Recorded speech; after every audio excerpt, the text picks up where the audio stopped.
नमस्कार साथियों, आज हम लोग देखने वाले हैं 50 महत्वपूर्ण जीके जीएस जो कि कॉम्पिटिटिव एग्जाम के लिए काफ़ी इम्पोर्टेंट हैं। तो चलिए वीडियो को शुरू करते हैं। आपका पहला प्रश्न है, किस मुगल शासक ने पहली बार कलाम सी को का पर खुदवाया? तो इसका राइट आंसर हो जाएगा ऑप्शन नंबर ए यानी बाबर। ठीक है, अगले प्रश्न की ओर चलते हैं। आपका अगला प्रश्न है, 2 नंबर प्रश्न है, भारत में सबसे पहले नवोदय विद्यालय किस वर्ष स्थापित किया गया था? तो इसका राइट आंसर हो जाएगा ऑप्शन नंबर बी यानी 1985 को। ठीक है, अगले प्रश्न की ओर चलते हैं। आपका अगला 3 नंबर प्रश्न है, किस भारतीय वैज्ञानिक को रेमन स्केटरिंग की खोज के लिए नोबेल पुरस्कार मिला? तो इसके ऑप्शन को देख लेते हैं। तो इसका राइट आंसर हो जाएगा ऑप्शन नंबर ए यानी सीवी रमन को। ठीक है, अगले प्रश्न की ओर चलते हैं। आपका अगला प्रश्न है, 4 नंबर प्रश्न है, संविधान का कौन सा अनुच्छेद राष्ट्रपति शासन से संबंधित है? तो इसका राइट आंसर हो जाएगा ऑप्शन नंबर बी यानी 356 अनुच्छेद। ठीक है, अगले प्रश्न के ओर चलते हैं। आपका अगला प्रश्न है, 5 नंबर प्रश्न है, हरित क्रांति के जनक कौन माने जाते हैं? तो इसका राइट आंसर हो जाएगा ऑप्शन नंबर बी यानी डॉक्टर एम एस स्वामीनाथन। ठीक है, अगले प्रश्न की ओर चलते हैं। आपका अगला प्रश्न है, आपका 6 नंबर प्रश्न है, भारतवर्ष का न्यूनमती तेल शोधक कारखाना कहाँ स्थित है? ठीक है, भारतवर्ष का न्यूनमती तेल शोधक कारखाना कहाँ स्थित है? तो इसका राइट आंसर हो जाएगा ऑप्शन नंबर सी यानी असम में स्थित है। ठीक है, अगले प्रश्न की ओर चलते हैं। आपका अगला प्रश्न है, 7 नंबर, प्राचीन भारत में ताम्रपत्र किसे कहते थे? तो इसका राइट आंसर हो जाएगा ऑप्शन नंबर बी यानी शाही शाही आज्ञा लिखे ताम्रपत्र को। ठीक है, अगले प्रश्न की ओर चलते हैं। आपका अगला प्रश्न है, 8 नंबर प्रश्न है, किसे हिंद स्वराज नामक पुस्तक लिखी थी?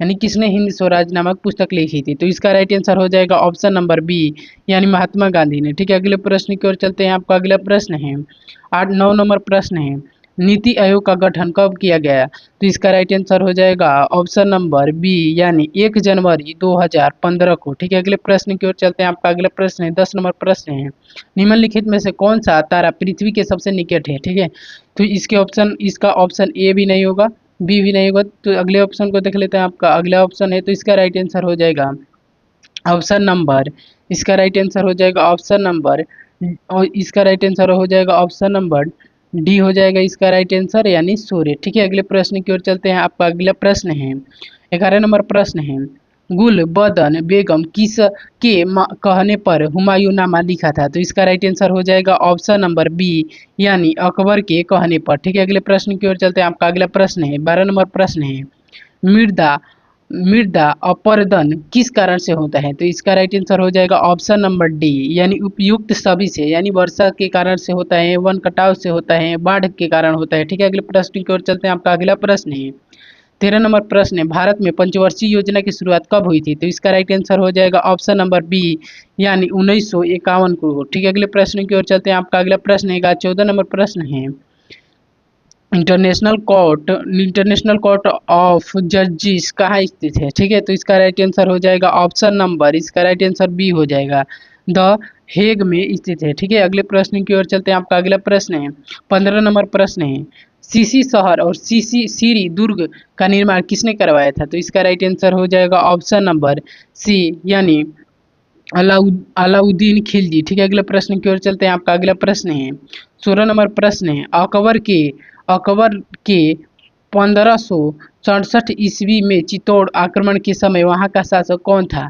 तो इसका राइट आंसर हो जाएगा ऑप्शन नंबर सी यानी उदय सिंह थे। ठीक है, अगले प्रश्न की ओर चलते हैं। आपका अगला प्रश्न है, 17 नंबर प्रश्न है, किस सुल्तान ने दिल्ली में श्रीनगर बनाया? ठीक है, इसका राइट आंसर ऑप्शन ए भी नहीं होगा। ठीक है, तो अगले ऑप्शन को देख लेते हैं। तो इसका राइट आंसर हो जाएगा ऑप्शन नंबर सी यानी अलाउद्दीन खिलजी ने। ठीक है, अलाउद्दीन खिलजी ने। ठीक है, अगले प्रश्न की ओर चलते हैं। आपका अगला प्रश्न 18 नंबर, चंद्रयान 1 ने चंद्रमा पर किस तत्व की खोज की थी? तो इसका राइट आंसर हो जाएगा ऑप्शन नंबर सी यानी जल की खोज की थी। ठीक है, अगले प्रश्न की ओर चलते हैं। आपका अगला प्रश्न है, 19 नंबर, वायुमंडल की सबसे निचली परत कौन सी है? तो इसका right answer option number B हो जाएगा यानी क्षोभ मंडल। ठीक है, अगले प्रश्न की ओर चलते हैं। आपका अगला प्रश्न है, 20 नंबर प्रश्न है, शेर शाह का मकबरा कहाँ स्थित है? तो इसका राइट आंसर हो जाएगा ऑप्शन नंबर बी यानी सासाराम में। ठीक है, अगले प्रश्न की ओर चलते हैं। आपका अगला प्रश्न है, 21 नंबर प्रश्न है, कथासरी कथासरी सागर के लेखक कौन है? तो इसका राइट आंसर हो जाएगा ऑप्शन नंबर बी यानी सोमदेव है। ठीक है, अगले प्रश्न की ओर चलते हैं। आपका अगला प्रश्न है 22 नंबर प्रश्न है, गुप्तकालीन नालंदा विश्वविद्यालय किसने बनवाया था? तो इसका राइट आंसर हो जाएगा ऑप्शन नंबर सी यानी कुमार गुप्त ने नालंदा विश्वविद्यालय का निर्माण करवाया था। ठीक है, अगले प्रश्न की ओर चलते हैं। आपका अगला प्रश्न है 23 नंबर, गुप्तकालीन प्रथम गणितज्ञ एवं खगोल शास्त्री कौन थे? तो इसका राइट आंसर हो जाएगा ऑप्शन नंबर डी यानी आर्यभट्ट। ठीक है, अगले प्रश्न की ओर चलते हैं। आपका अगला प्रश्न है, आपका 24 नंबर प्रश्न है, आपका 24 नंबर प्रश्न है, भारतीय संविधान में कितने मौलिक अधिकार हैं? तो इसका राइट आंसर ऑप्शन ए नहीं होगा, 5 नहीं होगा। अगले ऑप्शन को देख लेते हैं। तो इसका राइट आंसर हो जाएगा ऑप्शन नंबर बी यानी 6 मौलिक अधिकार हैं। ठीक है, अगले प्रश्न की ओर चलते हैं। आपका अगला प्रश्न है 25 नंबर, भारतीय संसद में लोक लेखा समिति का अध्यक्ष कौन होता है? ठीक है, तो इसका राइट आंसर हो जाएगा ऑप्शन नंबर सी यानी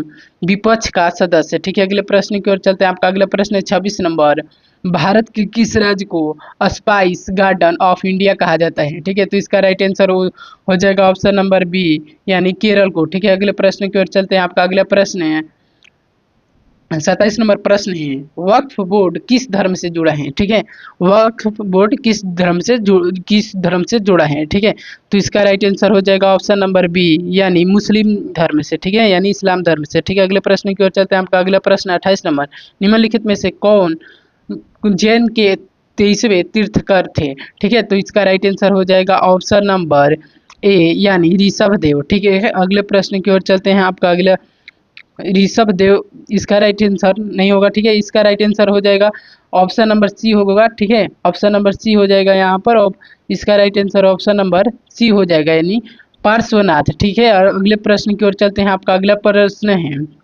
29 नंबर प्रश्न है, भारत में सबसे कम जनसंख्या वाला राज्य कौन सा है? ठीक है, तो इसका राइट आंसर हो जाएगा ऑप्शन नंबर सी यानी सिक्किम। ठीक है, अगले प्रश्न की ओर चलते हैं। आपका अगला प्रश्न है 30 नंबर प्रश्न है, भारत की सबसे पुरानी पर्वत श्रृंखला कौन सी है? तो इसका राइट आंसर हो जाएगा ऑप्शन नंबर बी यानी अरावली। ठीक है, अगले प्रश्न की ओर चलते हैं। आपका अगला प्रश्न है, आपका 31 नंबर प्रश्न है, 31 नंबर प्रश्न है, सिंधु घाटी सभ्यता में किस पशु की मूर्ति प्रमुख रूप से नहीं मिली है? ठीक है, इसका राइट आंसर बताना है। तो इसका राइट आंसर ऑप्शन ए ही हो जाएगा यानी गाय। ठीक है, गाय का प्रमुख रूप से मूर्ति नहीं मिली है। ठीक है, अगले प्रश्न की ओर चलते हैं। आपका अगला प्रश्न है 32 नंबर, अहिंसा परमो धर्म का सिद्धांत किस धर्म से जुड़ा है? तो इसका राइट आंसर हो जाएगा ऑप्शन नंबर सी यानी ऑप्शन नंबर सी हो जाएगा यानी जैन धर्म से। ठीक है, अगले प्रश्न की ओर चलते हैं। आपका अगला प्रश्न है 33 नंबर प्रश्न है, निम्नलिखित में से किसने हिंदी भाषा को भारत के राष्ट्रीय रूप में स्वीकार एवं पहली बार स्वराज राज्य शब्द का प्रयोग किया? ठीक है, तो इसका राइट आंसर बताना है। तो इसका राइट आंसर हो जाएगा ऑप्शन नंबर बी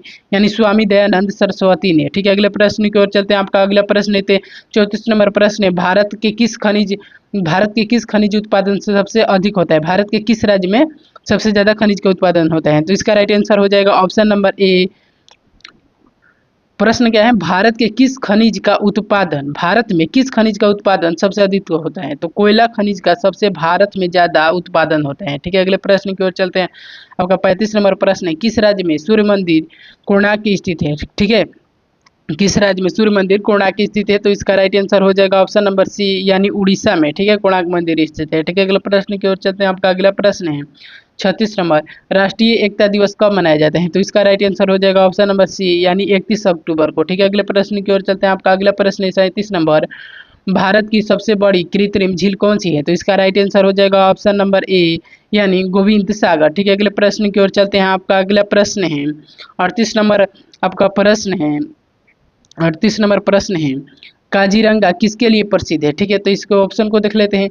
तो इसका राइट आंसर हो जाएगा ऑप्शन नंबर बी यानी एक सिंह वाला गेड़ा के लिए। ठीक है, एक सिंह वाला गेड़ा के लिए। ठीक है, अगले प्रश्न की ओर चलते हैं। आपका 39 नंबर प्रश्न है, भारत के लोकसभा की पहली महिला स्पीकर कौन थी? ठीक है, तो इसका राइट आंसर हो जाएगा ऑप्शन नंबर ए यानी मीरा कुमारी। ठीक है, अगले प्रश्न की ओर चलते हैं। आपका अगला प्रश्न है 40 नंबर प्रश्न है, 40 नंबर आपका प्रश्न है, लोकसभा की अधिकतम सदस्य की संख्या क्या है? ठीक है, तो इसका राइट आंसर हो जाएगा ऑप्शन नंबर सी यानी 552। ठीक है, अगले प्रश्न की ओर चलते हैं। आपका अगला प्रश्न है 41 नंबर प्रश्न है, थार रेगिस्तान किस राज्य में है? ठीक है, तो इसका राइट आंसर हो जाएगा ऑप्शन नंबर ए यानी राजस्थान में। ठीक है, अगले प्रश्न की ओर चलते हैं। आपका अगला प्रश्न है 42 नंबर प्रश्न है, अखिल भारतीय राष्ट्रीय कांग्रेस की प्रथम महिला अध्यक्ष कौन थी? तो इसका राइट आंसर हो जाएगा ऑप्शन नंबर सी यानी सरोजिनी नायडू। ठीक है, अगले प्रश्न की ओर चलते हैं। आपका अगला प्रश्न है 43 नंबर प्रश्न है, रविंद्रनाथ ने नाइटहुड की उपाधि क्यों लौटा दिया था? तो इसका राइट आंसर हो जाएगा ऑप्शन नंबर बी यानी जलिया बाग हत्याकांड के विरोध में। ठीक है, अगले प्रश्न की ओर चलते हैं। आपका अगला प्रश्न है 44 नंबर, भारतीय संसद का 17वां कौन करता है? तो इसका राइट आंसर हो जाएगा ऑप्शन नंबर बी यानी राष्ट्रपति। ठीक है, अगले प्रश्न की ओर चलते हैं। आपका अगला प्रश्न है आपका 45 नंबर प्रश्न है, रेडियो एक्टिव की खोज किसने की थी? तो इसका राइट आंसर हो जाएगा ऑप्शन नंबर सी यानी हेनरी बेकरल। ठीक है, अगले प्रश्न की ओर चलते हैं। आपका अगला प्रश्न है, भारत में वंदे भारत एक्सप्रेस पहली बार कब शुरू हुई? तो इसका राइट आंसर हो जाएगा ऑप्शन नंबर सी यानी 2019 में। ठीक है, अगले प्रश्न की ओर चलते हैं। आपका अगला प्रश्न है 47 नंबर, 1937 ईस्वी में कांग्रेस मंत्रिमंडल कितने प्रांतों में बने? ठीक है, तो इसका राइट आंसर ऑप्शन ए भी नहीं होगा, ऑप्शन बी भी नहीं होगा। ठीक है, अगले ऑप्शन को देख लेते हैं। तो इसका right answer option number C हो जाएगा यानी 8 मंत्रिमंडल में। ठीक है, अगले प्रश्न की ओर चलते हैं। आपका अगला प्रश्न है एससीओ का मुख्यालय कहाँ है? तो इसका राइट आंसर हो जाएगा ऑप्शन नंबर ए यानी बीजिंग में। ठीक है, अगले प्रश्न की ओर चलते हैं। आपका अगला प्रश्न है 49 नंबर प्रश्न है, सरस्वती सम्मान किस क्षेत्र में दिया जाता है? ठीक है, तो इसका राइट आंसर हो जाएगा ऑप्शन नंबर बी यानी साहित्य क्षेत्र में। ठीक है, अगले प्रश्न की ओर चलते हैं। आपका अगला प्रश्न है 50 नंबर, निम्नलिखित में से किसे भारत का लेनिन कहा जाता है? तो इसका राइट आंसर हो जाएगा ऑप्शन नंबर डी यानी ई एस नंबूदरी पद को। ठीक है, अगले प्रश्न की ओर चलते हैं। आपका ये हो गया 50 प्रश्न। मिलते हैं अगले वीडियो में, तब तक के लिए बाय।